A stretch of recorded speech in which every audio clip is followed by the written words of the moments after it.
Hi YouTube, it's Catherine Michelle. I've been thinking lately about the BCA report number 4, report on the examination of physical evidence. That's this one right here.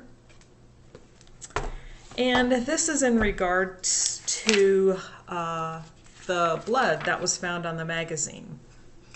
Sometimes it takes me a bit to sit there and really think about what they've given us. Now, what I was thinking is if David, because it's David's blood, it's not David's fingerprint, and I'll try to find the pictures and put that up there of the magazine showing the drop of blood on the magazine that was loaded inside the gun that they say was the gun that David used. There is no way for that blood to get there from David shooting himself, if you're going along with their theory. The blood had to have been dropped on the magazine prior to that magazine being put in and loaded into the gun itself. That means David was bleeding prior to the gun being loaded and then being used to shoot everybody, if it even was his gun that did the shooting. But still, the police never stopped to think about that. The ME didn't stop to question that, and that's a huge red flag. Where did David's blood come from to drip onto the magazine prior to the shooting deaths of Kamel and Rania? And then he shoots himself, supposedly. That piece of evidence right there proves that David was injured. And whoever loaded that magazine was the one who was near David when he was injured. And they were the one that somehow transferred that blood. Was it from David's hand? Did they give him a bloody nose? I don't know. We don't know. This is pure speculation. However, according to the official police and their report and how this whole thing went down, that drop of blood should not be on that magazine. But yet, there it is. As plain as day. His blood, not his fingerprint.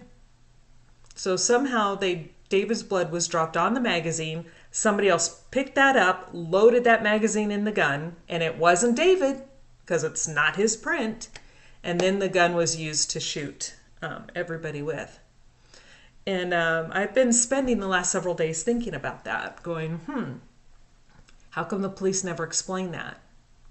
And they don't. They completely go over it. They bypass that entire piece of evidence. And again, it's like every time we're reading something, there is more and more and more information that shows it is impossible for David to be guilty of this crime.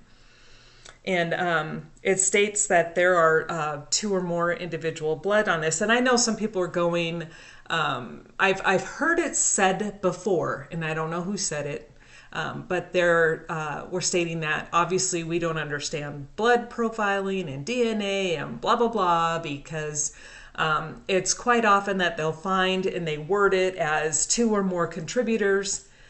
And that may be true. However, when BCA differentiates and states that they are looking for 2 or more individuals, then it doesn't become just an anomaly in a blood exam. It means that's what they were looking for and it's what they found.